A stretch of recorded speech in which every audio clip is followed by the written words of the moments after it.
ओम शांति। आज 8 मई 2024 आज की साकार मुरली रंगीन बड़े बड़े अक्षरों में पढ़ें, सुने और मंथन करें। हम प्रतिदिन प्रातः 6 बजे, साढ़े 4 बजे मुरली का मंथन करते हैं। आप सभी का इस मंथन में स्वागत है।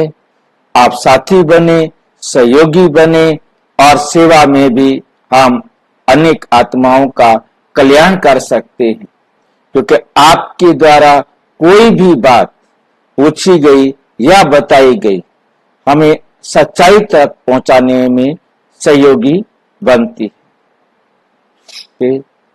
इसके लिए इसी वीडियो के डिस्क्रिप्शन बॉक्स में लिंक दिया हुआ है। आप उस लिंक को क्लिक करके इसमें जुड़ सकते हैं, और यदि आपको लिंक नहीं मिल रहा है तो सामने यहाँ व्हाट्सएप नंबर चल रहा है, उस व्हाट्सएप नंबर पर आप लिंक की डिमांड कर सकते हैं। ओम शांति। आज की मुरली का सार। मीठा मीठा बाबा कहते, मीठे बच्चे, विश्व की सभी आत्माएं अनजान और दुखी। विश्व की सारी आत्माएं अनजान भी हैं और दुखी भी। किस बात से अनजान है? किस बात से अनजान है जी? बाबा के परिचय से। अपना परिचय नहीं है उनको। मैं कौन हूं और मेरा कौन? मैं कौन और मेरा कौन, ये दो से वो परिचित नहीं है। और तीसरा क्या परिचित नहीं है उनको? तीसरी कौन सी बात है जिससे वो अनजान है? मुझे क्या करना है? बाप को नहीं जानते, स्वयं को नहीं जानते और कर्मों की गति को नहीं। और चौथी बात, सृष्टि के आदि मध्य अंत का राज नहीं जानते। ये सब ना जानने के कारण ही वो दुखी। आप उन पर उपकार करो, क्योंकि ये बातें आपको समझ में आ गई हैं। ये बातें उन्हें बताकर, इन बातों से परिचित कराकर उनको अनजान से क्या बनाओ? जानकार, ज्ञानी बनाओ। अज्ञानी से ज्ञानी बनाओ। और उसके लिए क्या करना है हमें? बाप का परिचय दो, उनका अपना परिचय दो, कर्मों की गति उनको समझाओ, सृष्टि के आदि मध्य अंत का राज उनको समझाओ, उनको खुशी में लाओ। दुख निकल जाएगा ना, खुशी में लाओ। उनकी आंखें खोलो। कौन सी आंखें खोलनी है? ज्ञान का तीसरा नेत्र उनको दे दो, जो वो इन आंखों से नहीं देख सक रहे थे, वो उनको देखने लायक बना दो। प्रश्न, किसी भी सेंटर की वृद्धि का आधार क्या है? सेंटर की वृद्धि का आधार क्या है? कैसे सेंटर बढ़ सकता है? वहां पर आत्माओं के आने की संख्या बढ़ सकती। उत्तर, निस्वार्थ सेवा, सच्चे दिल की सेवा। निस्वार्थ किसे कहेंगे? कौन बताएगा?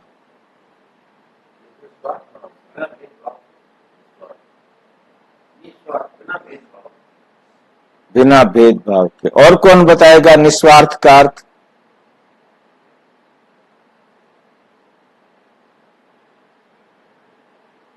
निस्वार्थ किसे कहते हैं? यकीन करना।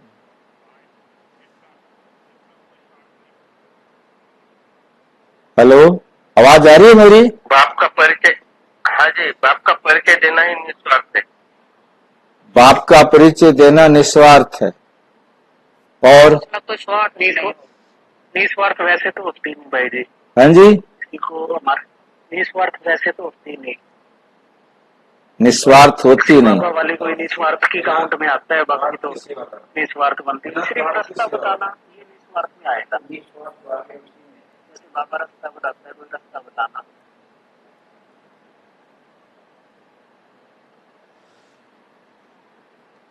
स्वार्थ किसे कहते हैं? आप कौन है? आप कौन है? मैं आत्मा हूँ। आत्मा का फायदा करना गलत है क्या?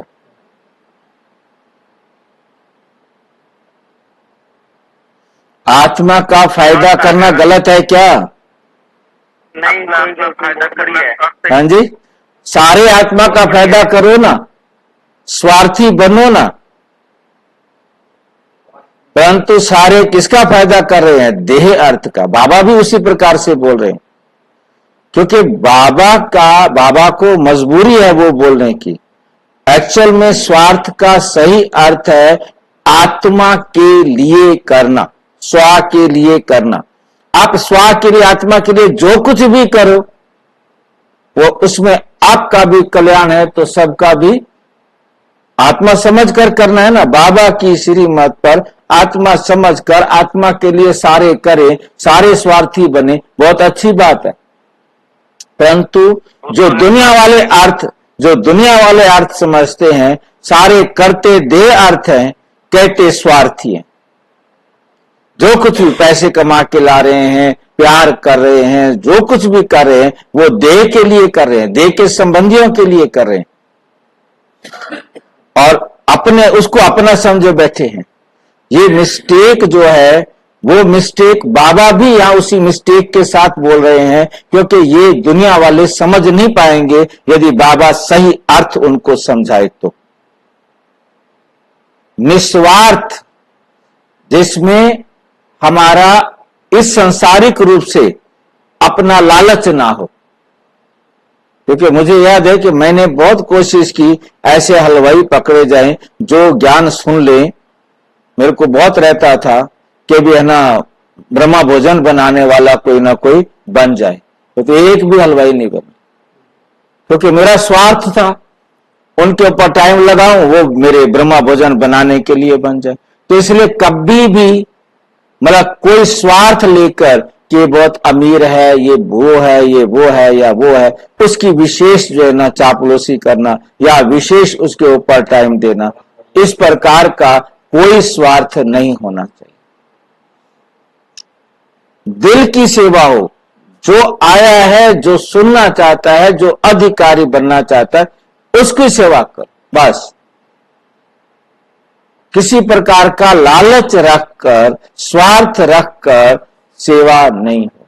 दिल की सेवा, हर एक को हमने संदेश देना है, चाहे वो अमीर है, चाहे वो गरीब है, चाहे वो जैसा है, परंतु वो ले उसका भला, ना ले उसका भला, क्योंकि आना तो उसको है जिसका पार्ट है। जिसका पार्ट नहीं है वो नहीं आएगा। पात्र भी तो देखना चाहिए। हाँ, पात्र अपने आप ही पात्र डिसाइड हो जाएगा। तुम्हें सर्विस का सदा शौक रहे, सर्विस का हमेशा क्या रहे? शौक रहे। बस मुझे सेवा करनी है, कोई मिल जाए हमारी कविता सुनने वाला, बस हमने तो शुरू हो जाना है, तो हुंडी भरती रहेगी, हुंडी भरती रहेगी। हुंडी समझते हो ना, भंडारी, ठीक है। आपका खजाना बढ़ता रहेगा। जहां पर सर्विस हो सकती है वहां प्रबंध करना चाहिए, जहां सेवा हो सकती है वहां प्रबंध करना चाहिए, परंतु क्या नहीं करना चाहिए? मांगना नहीं, परंतु मांगना किसी से भी नहीं।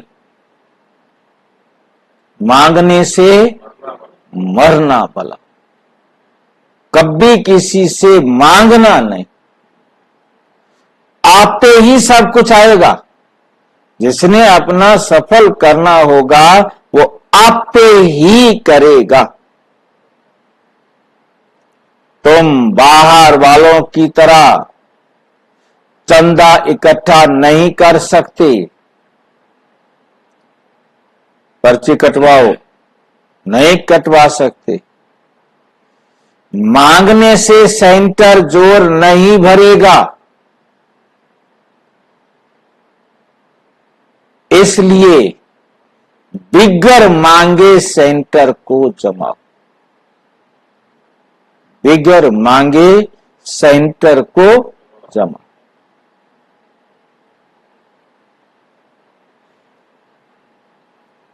ओम शांति। रूहानी बच्चे यहां बैठे हैं, बुद्धि में ये ज्ञान है कैसे शुरू में हम ऊपर से आते हैं।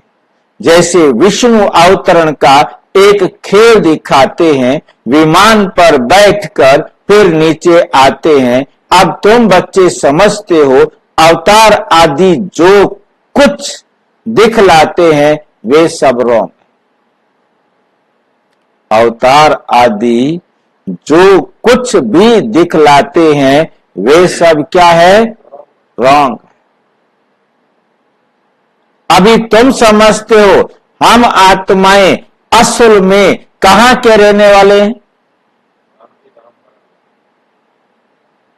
कहां के रहने वाले हैं? कैसे ऊपर से फिर यहां आते हैं, कैसे 84 जन्मों का पार्ट बजाते हैं, पतित बनते हैं, अभी फिर बाप पवित्र बनाते हैं। ये तो जरूर तुम स्टूडेंट्स की बुद्धि में होना चाहिए। ये तो जरूर तुम स्टूडेंट्स की बुद्धि में होना चाहिए। 84 का चक्कर हम कैसे लगाते हैं? 84 का चक्कर हम कैसे लगाते हैं? ये स्मृति में रहना चाहिए। ये हमारी स्मृति में रहना चाहिए।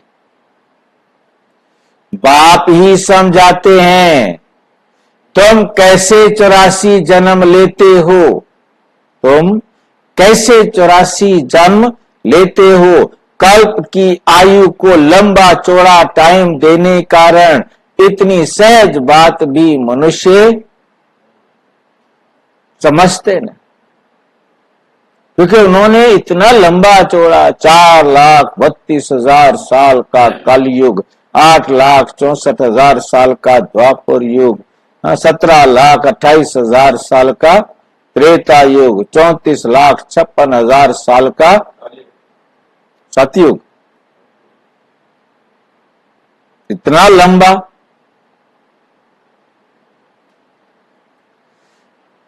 इतना लंबा चौड़ा टाइम देने के कारण सहज बात भी मनुष्य समझते नहीं। फिर ये बात उनकी बुद्धि में नहीं बैठती। ब्लाइंड फेथ कहा जाता है। इसे क्या कहेंगे? अंधविश्वास। जो भी और धर्म है वो कैसे स्थापन होते हैं ये भी तुम्हारी बुद्धि में। बाकी दुनिया के जितने भी धर्म हैं वो कैसे स्थापन होते हैं ये भी तुम्हारी बुद्धि में है। तुम जानते हो पुनर्जन्म लेते लेते, पार्ट बजाते बजाते अभी अंत में आकर पहुंचे हैं, अब फिर वापस घर जाते हैं। ये नॉलेज तुम बच्चों को ही है। दुनिया में और कोई भी इस नॉलेज को नहीं जानते। इस नॉलेज को नहीं जानते।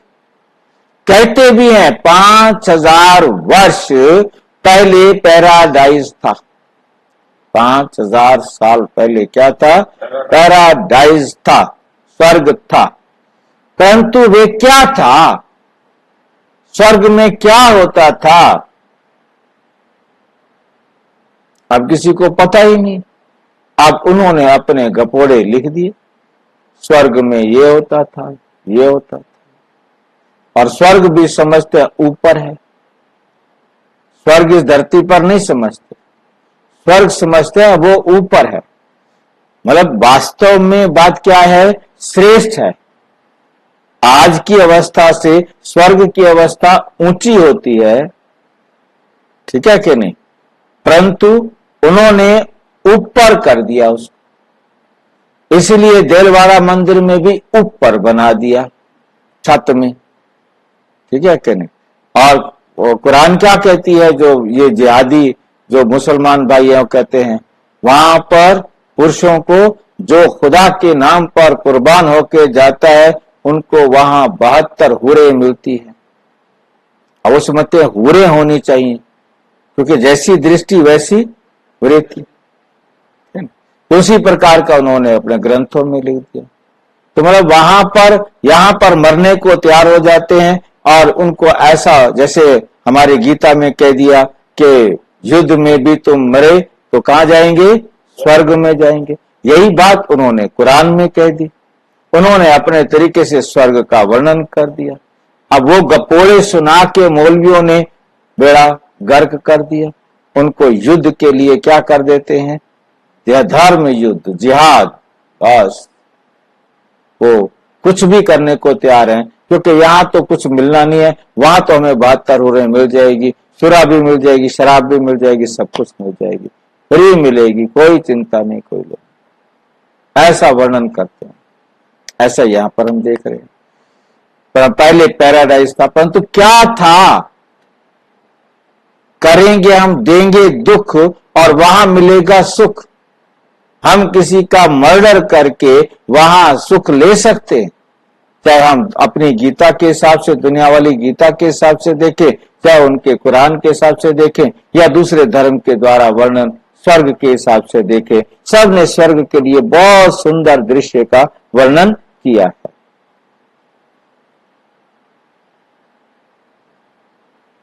परंतु वे क्या था ये जानते ही नहीं, वो कैसे मिलेगा ये भी नहीं जानते। बस भक्ति करो, ज्ञान पढ़ो, अर्जन करो, ये करो वो करो, कर्मों की गति, कर्म जो है ना, कर्म कांड बता दिया। तो बाबा कहते हैं कर्म कांड तो भक्ति मार्ग के, ये नहीं जानते। जरूर आदि सनातन देवी देवताओं का राज्य था, परंतु ये बिल्कुल नहीं जानते। तुम समझते हो हम भी पहले कुछ नहीं जानते थे, और धर्म वाले ऐसे थोड़े ही हैं कि अपने धर्म स्थापक को नहीं जानते। बाकी अपने अपने धर्म स्थापक को तो जानते हैं ना, वो यहीं पैदा हुआ, यहीं रह करके उसने अच्छी अच्छी बातें बताई। तुम अभी जानकार नॉलेजफुल बने, तुम अब जानकार बने हो, अब नॉलेजफुल बने हो। किसने बनाया आपको नॉलेजफुल? शिव बाबा ने बनाया, जिसका शरीर नहीं, जो अजन्मा है, जो अभोक्ता है, जो अयोनी है, जो सर्वज्ञ है, जो सर्वोच्च है। बाकी सारी दुनिया अनजान है। हम कितने समझदार बने थे, फिर अब हम भी क्या बन गए थे, हम भी बेसमझ अनजान हो गए थे। मनुष्य होकर अथवा एक्टर्स होकर हम ये नहीं जानते थे कि हम कौन, हम एक्टर हैं। हम खुद को ये नहीं जानते थे कि हम आत्मा, इस संसार में पार्ट बजाने वाली एक्टर आत्मा।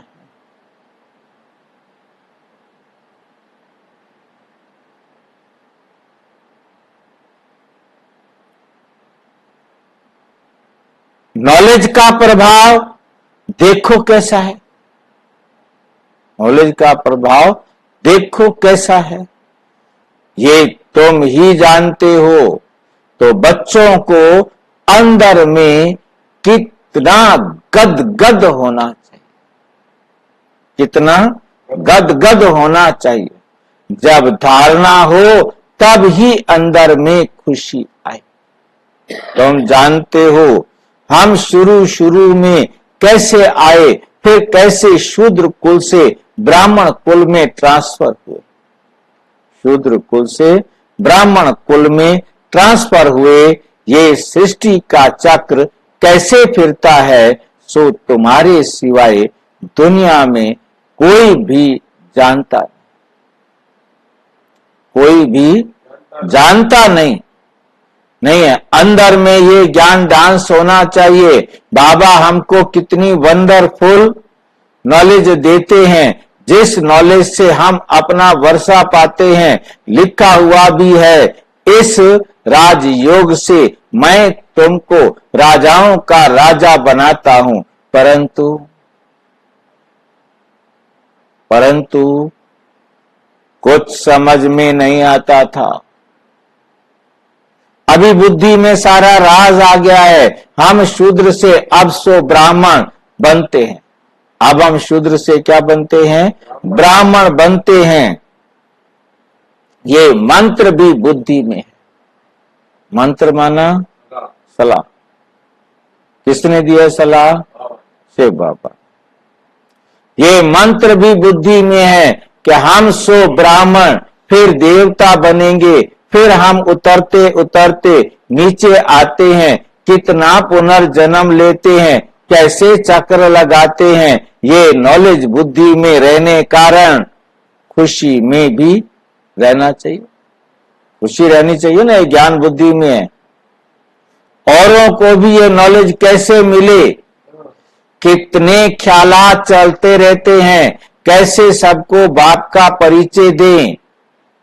तुम ब्राह्मण आत्माएं, तुम ब्राह्मण आत्माएं कितना उपकार करते हो। बाप भी उपकार करते हैं ना। तुम आत्माएं भी क्या करती हो? उपकार करती हो। बाप भी क्या करते हैं? उपकार करते हैं ना। जो बिल्कुल ही अनजान, जो क्या है? बिल्कुल ही अनजान है। उन्हों को सदा सुखी बनाए, आंखें खोले, खुशी होती है ना। जिनको सर्विस का शौक रहता है, जिनको क्या रहता है? सर्विस का शौक रहता है, उन्हों को अंदर में आना चाहिए, बहुत खुशी होनी चाहिए। उन्हों को बहुत खुशी होनी चाहिए। हम आत्माएं कहाँ की हैं? हम आत्माएं कहाँ की हैं? कहाँ की है हम आत्माएं? परम धाम की हैं भाई। फिर कैसे आती है पाठ बजाने? हम पाठ बजाने कैसे आते हैं? नंबरवार। जितना पुरुषार्थ करके अपने आप को श्रेष्ठ बनाते हैं, उसी आधार पर नंबरवार हम परम धाम से इस पृथ्वी पर पाठ बजाने के लिए आते। कितने उच्च बनते हैं, फिर कैसे नीचे आते हैं। फिर रावण राज्य कब शुरू होता है?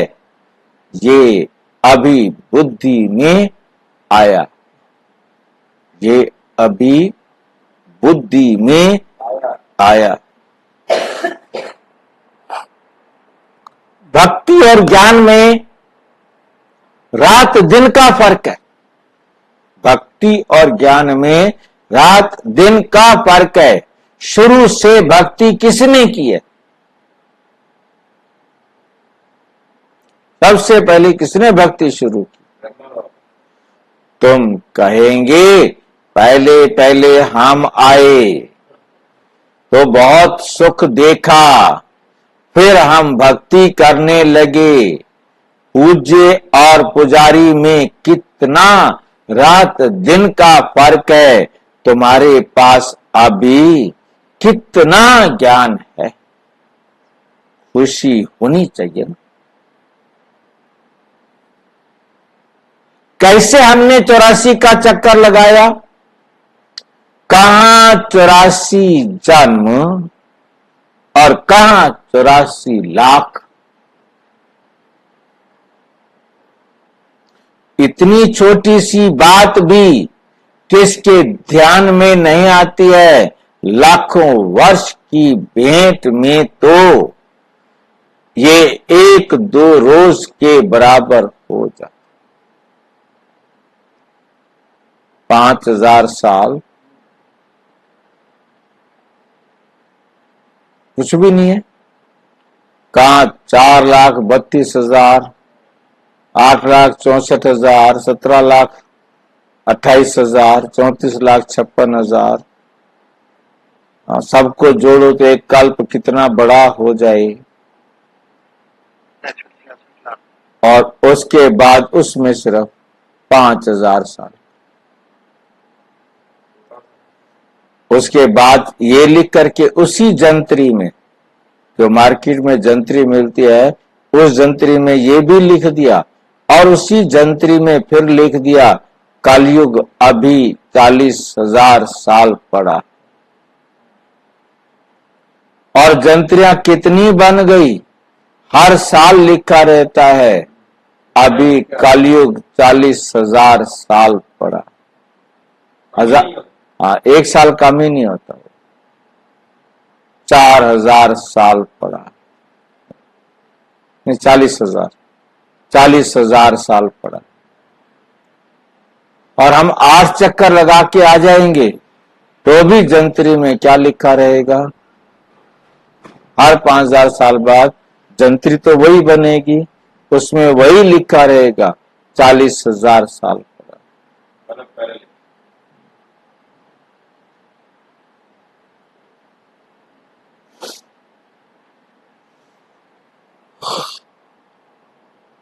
तो इतने लंबे कलयुग सतयुग की जो समय बताया है, उसके आगे तो ये 1-2 दिन की बात है। अच्छे अच्छे बच्चों की बुद्धि में ये चक्र फिरता रहता है, तभी कहा जाता है स्वदर्शन चक्रधारी। अपने आप को देखो कैसे तुम चक्र लगाते हो।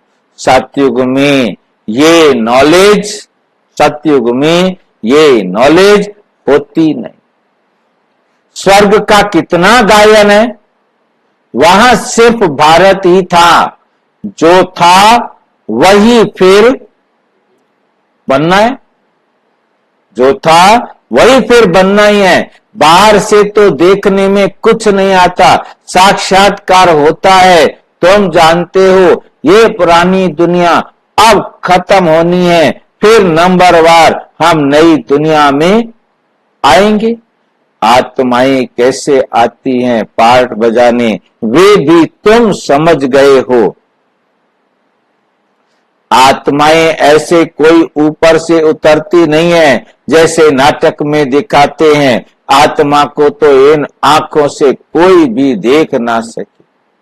आत्मा कैसे आती है, छोटे शरीर में कैसे प्रवेश करती है, बड़ा ही वंडरफुल खेल है। ये पढ़ाई ईश्वरीय है, इसमें दिन रात ख्यालात चलने चाहिए। हम एक बार समझ लेते हैं, जैसे कि देख लेते हैं, फिर वर्णन करते हैं। आगे जादू वाले लोग बहुत चीजें निकाल दिखाते थे। बाप को भी जादूगर, सौदागर, रत्नागर कहते हैं ना। आत्मा में ही सारा ज्ञान ठहरता है।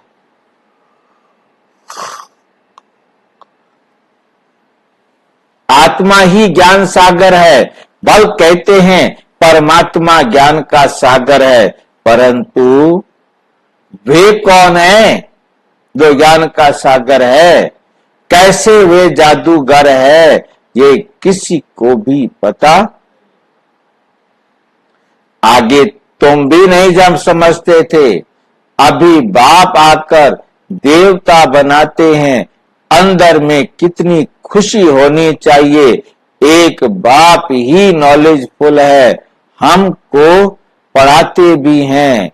ये सिर्फ तुम बच्चे ही जानते हो। ये दिन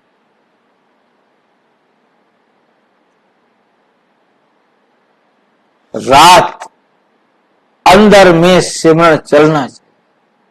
ये दिन रात अंदर में क्या चलता रहे, सिमरण चलता रहे।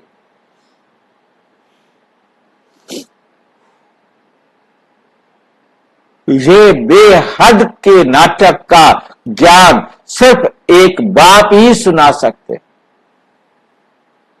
ये नाटक है, बेहद का नाटक, और इसका ज्ञान सिर्फ कौन सुना सकते हैं? बेहद का एक बाप ही सुना सकते हैं,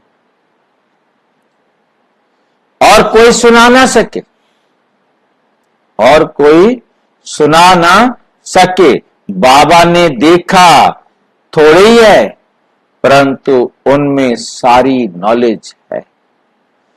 बाप कहते हैं मैं सतयुग त्रेता में तो नहीं आता हूं, मैं सतयुग त्रेता में तो नहीं आता हूं, परंतु नॉलेज सारी सुनाता, आता नहीं हूं, परंतु मुझे सारा ज्ञान वहां का मालूम है।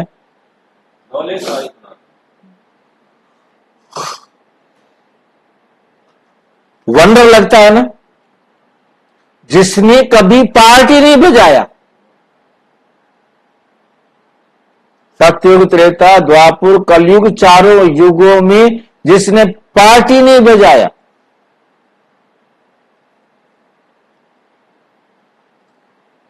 वो कैसे बतलाते हैं? कभी गुलाब जामुन नहीं खाया, कहता है मीठा है। तेरे को कैसे पता लगा मीठा है भाई? भाई जी सत्य वार्ता में नहीं आता हूँ, दोपहर तक क्यों नाम नहीं लेते? रामायण का रिकॉर्ड। और चारों युगों में नहीं आता, और फिर भी जानता है सब कुछ, टेस्ट भी पता है सारे। ये झूठ बोलता है नहीं? कैसे खाया तो होगा, कभी ना कभी तो खाया होगा। बच्चों को देख लेता है। अब ब्रह्मा बाबा के तन में आता है तो कहता है मैं तो नहाता नहीं हूं, मैं कोई पखाना जाता हूं तो नहाऊं। ये पखाना जाता है, ये नहाएगा, इसका शरीर है, मैं तो सिर्फ शरीर को किराएदार हूं, और आके मैं अपना मुरली चलाता हूं और चला जाता। नहाने की मुझे जरूरत ही नहीं, मैं खाता नहीं, पखाना जाता नहीं, मुझे क्या जरूरत? सारा कुछ रिकॉर्ड है उसका। बाप कहते हैं मैं कुछ भी देखता नहीं, देखता भी नहीं हूं, फिर भी जानता हूं। ना मैं सतयुग त्रेता में आता हूं, परंतु मेरे में नॉलेज कितनी अच्छी है, मेरे में कितनी अच्छी नॉलेज है,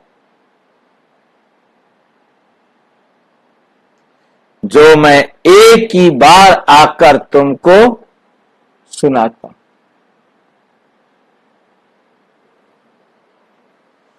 तुमने पार्ट बजाया, तुम जानते नहीं हो। जिसने पार्ट ही नहीं बजाया, जिसने पार्ट ही नहीं बजाया, वो सब सुनाते। वंडर है ना? हम जो पाठधारी, हम कुछ नहीं जानते, और वो सब बाप में कितनी सारी नॉलेज है, एक एक आत्मा के पार्ट को जानता है, एक एक दुनिया की एक्टिविटी को जानता है।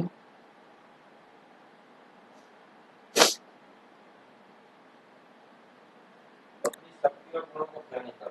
बाप कहते हैं मैं थोड़ा ही सतयुग त्रेता में आता हूं जो तुमको अनुभव सुनाऊं, अनुभव नहीं सुनाऊंगा।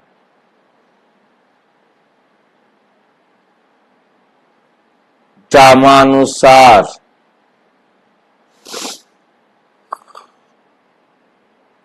बिगर देखे, बिगर अनुभव किए सारी नॉलेज देते। कितना बंदर है?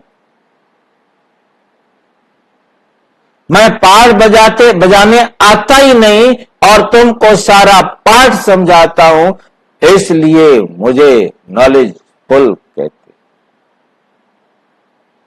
इसलिए मुझे नॉलेज फुल कहते।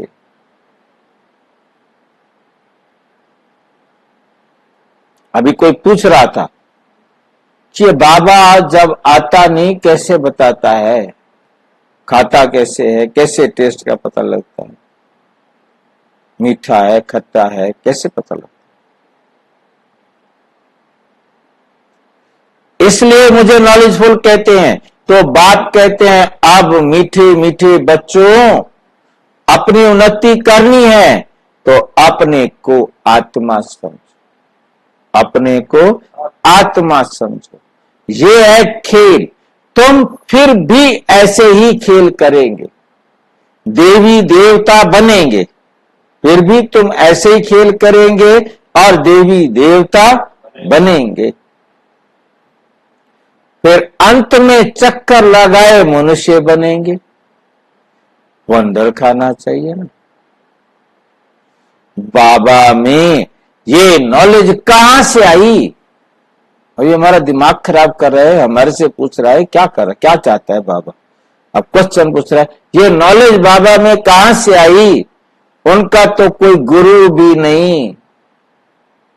ड्रामा अनुसार पहले से ही उनमें पाठ बजाने की नूंद है। इसको कहा जाता है, कौन बता सकता है?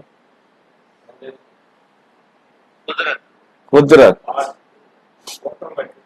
इसको कहते हैं कुदरत।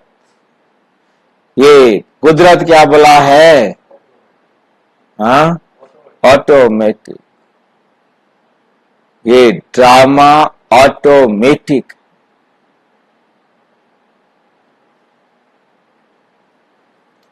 हमारा ये पार्ट है कि हम अनजान बने, बाप का ये पार्ट है कि वो नॉलेजफुल रहे और वो आकर के हमें एक्चुअल में नॉलेज देते। हर एक बात वंडरफुल है तो बाप बैठ नई नई बातें समझाते हैं। ऐसे बाप को बताओ कितना याद करना चाहिए? अब ये भी हमसे पूछिए, ऐसे बाप को कितना याद करना चाहिए? 84 के चक्र को भी याद करना है। ये राज भी बाबा ने ही समझाया है। विराट रूप का चित्र कितना अच्छा है, देखा है विराट रूप का चित्र? जो लक्ष्मी नारायण अथवा विष्णु का चित्र बनाते हैं वही दिखाते हैं हम कैसे 84 जन्मों में आते हैं। हम सो देवता, फिर क्षत्रिय, फिर वैश्य, फिर शूद्र बनते।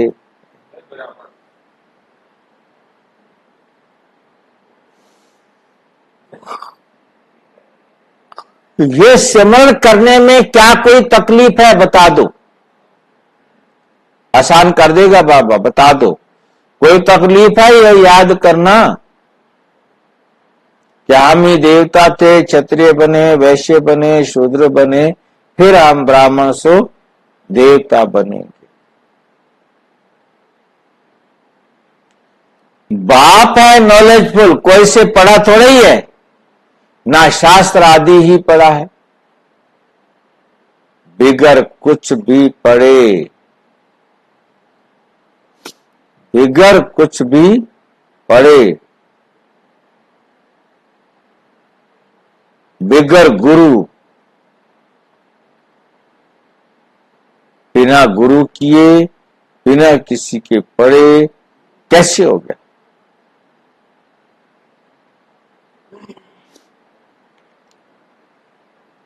इतनी सारी नॉलेज बैठ सुनाए बाबा को। आप अपने ऊपर हैरानी हो रहा है या हमें सुनाकर हमें हैरान कर रहा है? क्या कर रहा है बाबा? हमें हैरान कर रहा है, हमारी आंखें खोल रहा है। ऐसे तो कभी देखा नहीं, खुद ही कह रहे ऐसे तो कभी देखा नहीं। बाप कितना मीठा है, आके देखा है? बाप कितना मीठा है। गुलाब जामुन मीठा है तो बता देंगे, बाप कितना मीठा है कैसे बताएंगे? हाँ जी, इसीलिए सुन रहे हैं। मीठी मीठी बातें बताता मीठी मीठी बातें बताता है, मीठा मीठा खाने को नहीं देता है। मीठी बातें सुनाकर, दिल खुश मिठाई खिलाकर, ज्ञान दूध पिलाकर, हाँ, घास खिलाकर, ज्ञान घास खिलाकर, ज्ञान अमृत पिलाकर, क्या क्या कर। ऐसा तो कभी देखा ही नहीं। बाप कितना मीठा है भक्ति मार्ग में, कोई किसको मीठा समझेंगे। जिसको जो आता है उनकी पूजा करने लग पड़ते हैं। बाबा बैठ सब राज समझाते हैं, बच्चे ही आनंद स्वरूप हैं।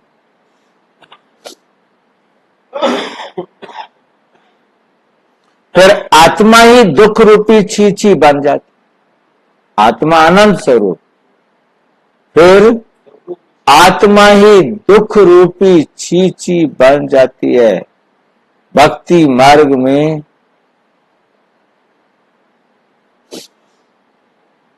तो कुछ भी नहीं।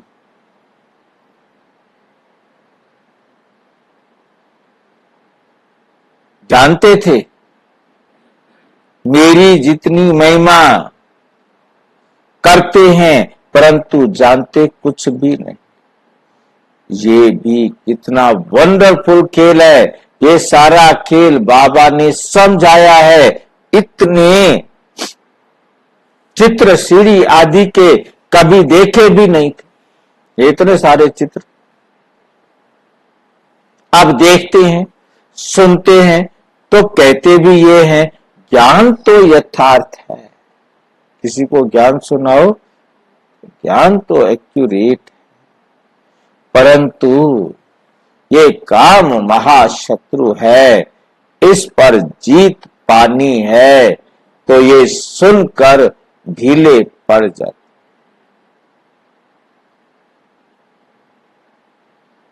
ये सुनकर क्या हो जाते हैं? तुम कितना समझाते हो, समझते ही नहीं। कितनी मेहनत लगती है ये भी जानते हैं। कल्प पहले जिन्होंने समझा था वही आकर समझेंगे, वही आकर समझेंगे। देवी परिवार वाले जितने बनने वाले होंगे उन्हों को ही धारणा होगी, सबको धारणा। तुम जानते हो हम श्री मत पर राजधानी स्थापन करते हैं। बाप का डायरेक्शन है, बाप का डायरेक्शन है, और औरों को भी आप समान बनाओ। बाप सब ज्ञान सुना रहे हैं, तुम भी सुना रहे हो, तो जरूर ये शिव बाबा का रथ भी सुना सकता होगा, परंतु अपने को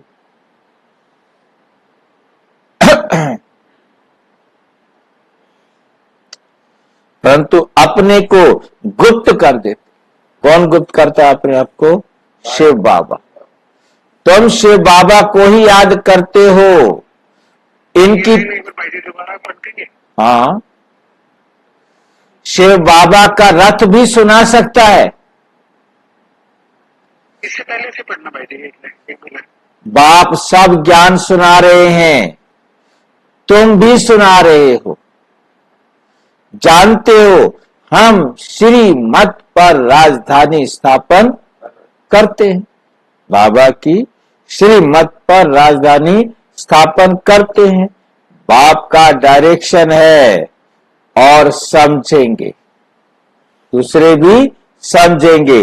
देवी परिवार वाले जितने बनने वाले होंगे उन्हों को ही धारणा होगी। जो देवता बनने वाले नहीं है वो सुनते हुए भी धारणा नहीं करे। आए और सुनिए और उनको धारणा हिसाब से होगी ना।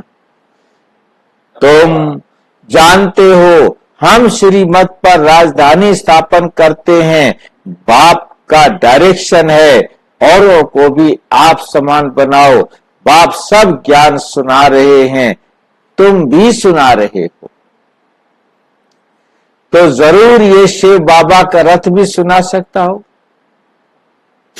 शिव बाबा का रथ भी सुना सकता होगा। परंतु अपने को गुप्त कर देते हैं। तुम शिव बाबा को ही याद करते रहो। इनकी तो उपमा महिमा भी नहीं करनी। सर्व का सद ये गुप्त वाला ब्रह्मा के लिए आया है ना भाई जी। जैसे वो कहते हैं कि कई बार की कुछ ब्रह्मा भी बोलता है, लेकिन समझो ये कि शिव बाबा बोल रहे हैं। हाँ, फिक्र ना हो। बाबा कहते ज्ञान सुनाना मेरा ब्रह्मा भी बोल दे तो इसने जो कुछ बोल दिया वो भी समझो कि मैंने बोला। ठीक है, जिम्मेवार मैं हूँ। जिम्मेवार मैं हूं। मतलब उसने कुछ भी बोल दिया है, करने के लिए कह दिया है, जिम्मेवार मैं हूं। सर्व का सदगति दाता, माया की जंजीरों से छुड़ाने वाला एक ही है, शिव बाबा। बाप कैसे बैठ तुमको समझाते हैं, ये तुम बच्चों के सिवाय और कोई को पता ही नहीं। मनुष्य ये भी नहीं जानते कि रावण क्या चीज है। हर वर्ष जलाते ही आते हैं। एफिजी तो दुश्मन का बनाया जाता है। पुतला तो हमेशा किसका बनाया जाता है? दुश्मन का बनाया जाता है।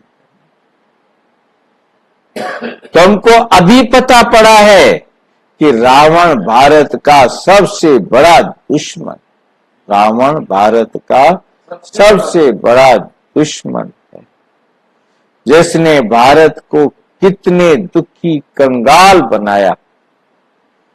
सभी 5 विकारों रूपी रावण के पंजे में फंसे हुए हैं। बच्चों को अंदर में ये आना चाहिए, कैसे औरों को भी रावण से छुड़ाए। सर्विस हो सकती है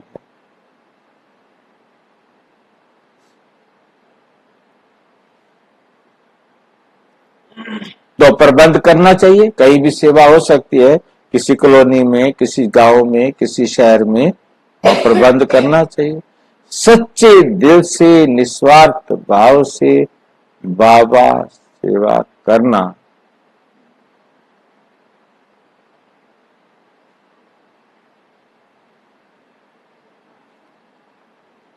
निस्वार्थ भाव से सेवा करनी है। बाबा कहते हैं ऐसे बच्चों की हुंडी मैं सकारता हूं। जिसके पास पैसा नहीं है ना, 1 पैसा नहीं है उसके, हाँ, भर देता हूं उसकी उनकी हुंडी। कैसे भरता हूं आगे स्पष्ट कर दिया। ड्रामा में नूंद है भाई, ड्रामा में नूंद है। बाकी मैं नोट लेके नहीं जाता हूं उसको।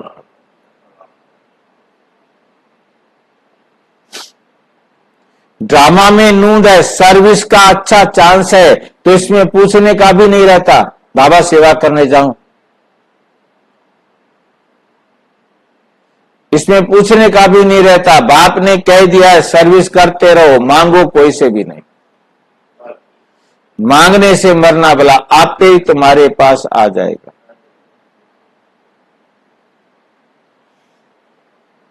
आपे ही तुम्हारे पास आ जाएगा। मांगने से सेंटर इतना जोर नहीं भरेगा। बिगर मांगे तुम सेंटर जमाओ, आप पे ही सब आता रहेगा, उसमें ताकत रहेगी।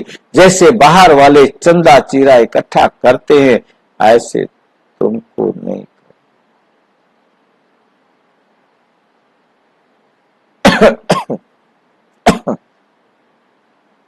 ऐसे तुमको नहीं करना है। मनुष्यों को तो कभी भगवान नहीं कहा जाता। ज्ञान तो है बीज, बीज रूप बाप बैठ तुमको ज्ञान देते हैं। बीज ही नॉलेजफुल है ना। वे जड़ बीज तो वर्णन कर नहीं सकेंगे, तुम वर्णन करते हो, सब बातों को समझ सकते हो। इस बेहद के झाड़ को कोई भी समझते नहीं। तुम अनन्य बच्चे जानते हो, नंबरवार पुरुषार्थ अनुसार।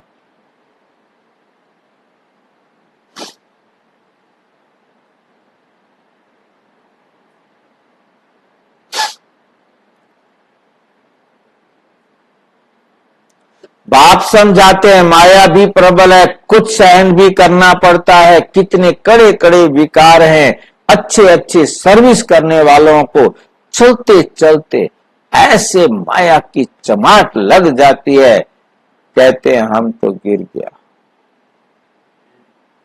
पैर फिसल गया।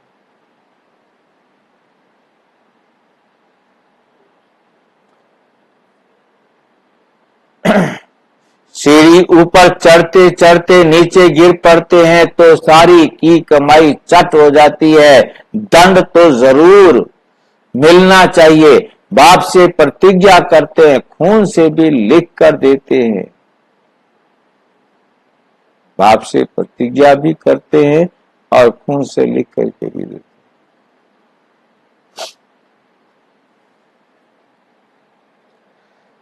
और खून से लिख देने के बाद क्या होता है? फिर गुम हो जाते हैं। बाबा पक्का करने लिए दिखा देखते भी हैं, इतनी सारी युक्तियां करते हुए फिर भी दुनिया की तरफ चले जाते। कितना सहज समझाते हैं। पाठधारी को अपने पाठ का ही सिमरण करना चाहिए। अपना पाठ कोई भूल थोड़ा ही सकता है। बाप तो रोज रोज भिन्न भिन्न प्रकार से समझाते रहते हैं। तुम भी बहुतों को समझाते, फिर भी कहते हैं हम बाबा के सन्मुख जाए। बाप तो फिर भी, बाप का तो वंदर है, रोज मुरली चलाते हैं। कितनी कमाल की, छुट्टी नहीं करते। वो है निराकार, नाम रूप देश काल तो है नहीं, फिर मुरली कैसे सुनाएंगे? वंडर खाते हैं।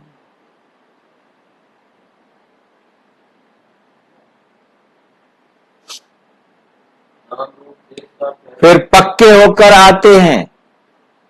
दिल होता है ऐसा बाप वर्षा देने आए हैं, उनसे मिले, इस पहचान से आकर मिले तो बाप से ज्ञान रतन धारण कर सके, श्री मत को पालना कर सके।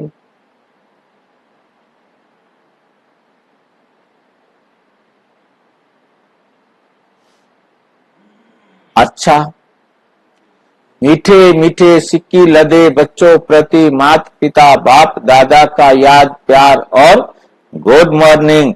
रूहानी बाप की रूहानी बच्चों को नमस्ते। हम रूहानी बच्चों की रूहानी बाप दादा को नमस्ते। धारणा के लिए मुख्य सार नंबर 1, ज्ञान को जीवन में धारण कर खुशी में छोड़ना होता।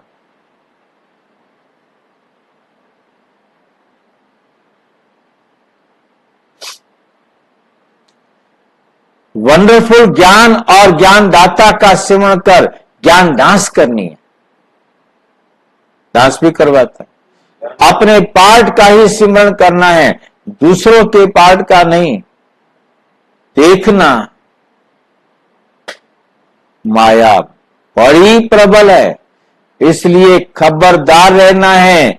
अपनी उन्नति में लगे रहो, सर्विस का शौक रखो। सर्विस का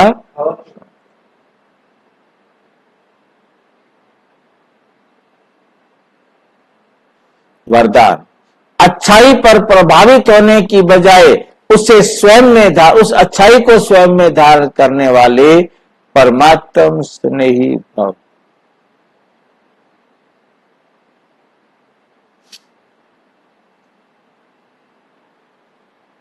उसे स्वयं में धारण करने वाले परमात्म स्नेही भाव।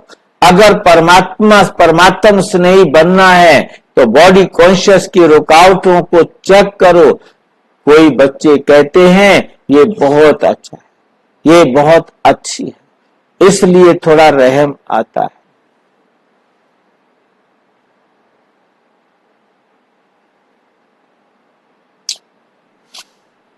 कोई का किसी के शरीर से लगाव होता है, तो कोई का किसी के गुणों और विशेषताओं से लगाव होता है, लेकिन वे विशेषता व गुण देने वाले कौन है?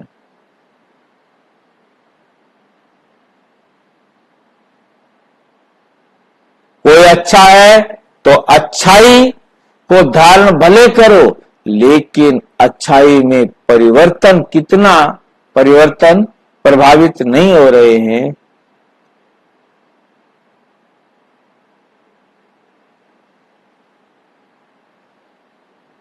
जाओ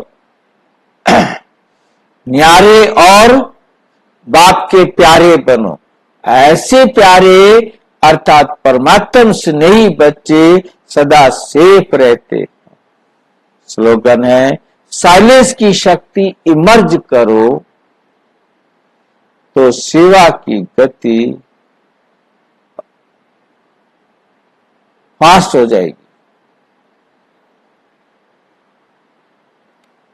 अच्छा, ओम शांति। और विस्तार से जानने के लिए प्रजापिता ब्रह्मा कुमारी ईश्वरीय विश्वविद्यालय के किसी भी सेवा केंद्र से संपर्क करें। और यदि कोई प्रश्न है तो 9213106986 पर केवल टेलीग्राम करें 96506922। शाह ओम शाह।